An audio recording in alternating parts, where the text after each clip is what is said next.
letterboxing. Children go, they're given directions. They have like a map, and they're given directions to find a particular tree or rock or something. Once they find it, there's a box there, and you get the box out and you open it up and you add your name to it that you have found. It's like a scavenger hunt. And kids absolutely adore it. So that would be a wonderful addition to our trail. And I think that takes care of. Along those same lines, during our field day that we had here, they had a GPS system. Yeah. And there was a group of people that went on that to find whatever it was. I didn't go, but they were using a GPS system. That's for adults. Yeah. Kids do this, and they really like it. Okay. Anything else to report on? Can't at the moment think of it, but if it comes up. Ashley, anything to report on? No. No. Okay, if not, we'll ask Jason to come up. Oh, before we do that, can we Okay. just, the minutes? The minutes, I haven't had a chance to read them, so Normally, I get the minutes every time I come here on my desk. I didn't get it too. Nobody put it on the desk. no. Do you know what happened to them? Kathy went to look for it, and she gave me some of them. Okay. She made some copies. I think we need to recess a little bit.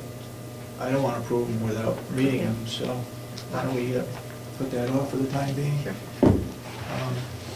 If there's no other further reports, Jason, you're on the agenda? Good morning.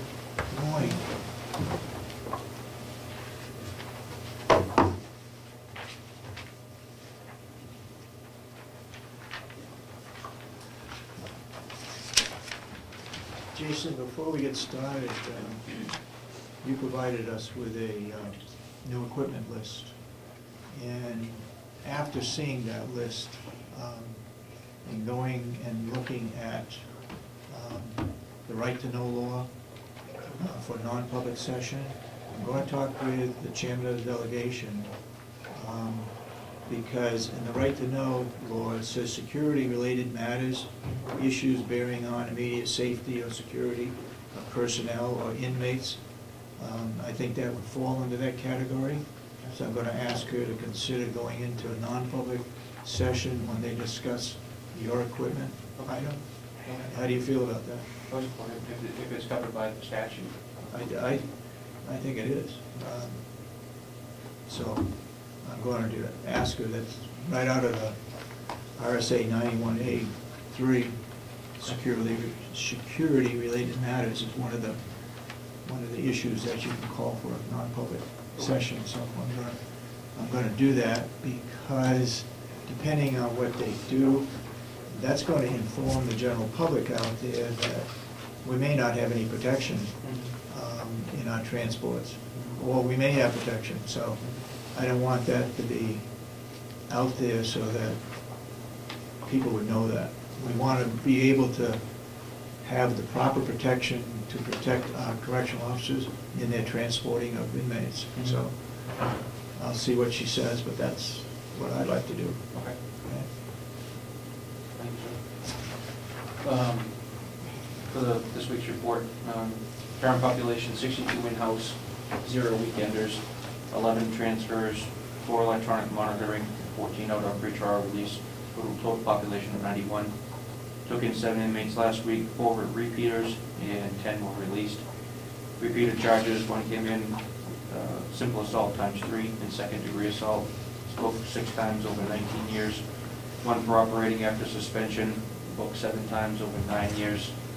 1 in for 3 electronic bench warrants and 2 capiouses, booked 5 times in 6 years.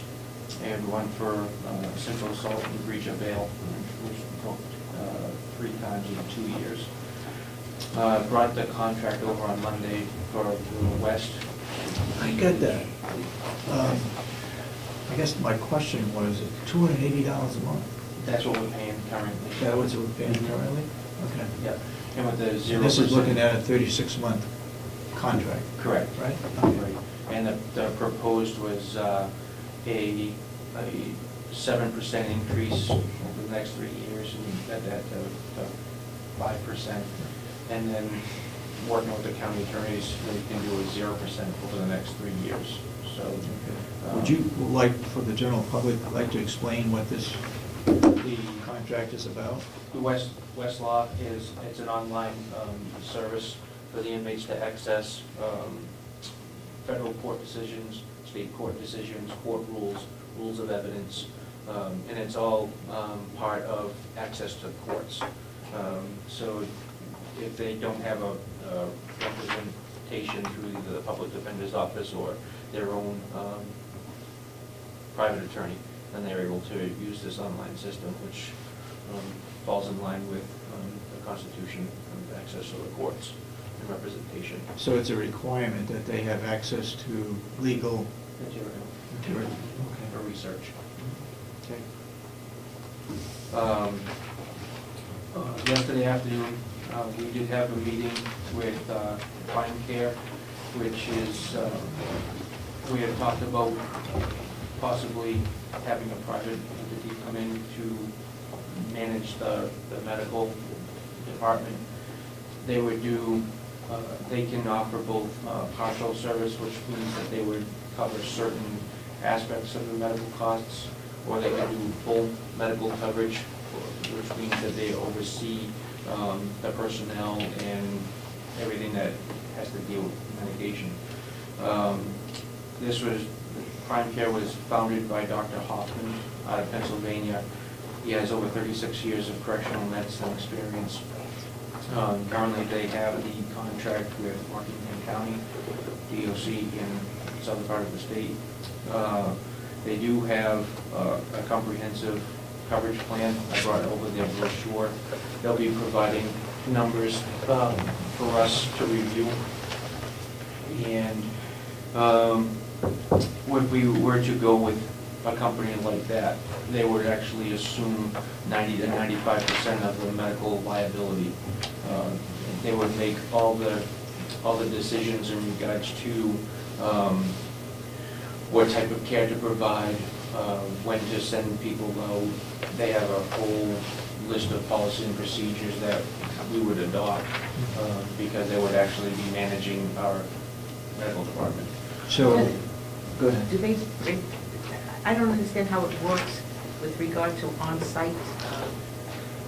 They have what ideally could happen is they would interview our medical staff that we have in place, and they would hire them, and they would transfer from county employees to Prime Care employees. This is not only on nurses, but our other mental health people? Yeah, and it depends on how much you want her to get for their services. They do have telemedicine capabilities, which means that we could schedule, for mental health, we could schedule a psychologist or a psychiatrist certain times during the week, and they would be able to manage and interview the inmates that are needed. They also provide full pharmaceutical capabilities, which I told them what we paid for pharmaceutical last year, and they were shocked because they have such buying power because they're so large that they can get the medication at such a reduced cost. So I would like to bring them back when they have a proposal, for them to do a presentation to you. For me to do a presentation on their behalf, it just would be appropriate. It might also be nice to have somebody from Rockingham County to get feedback as to how they like that kind of an operation. The reason we called them is because they highly recommended it. Yeah, and I was going to reach out to Superintendent Church of Rockingham County and just find out how he likes their service.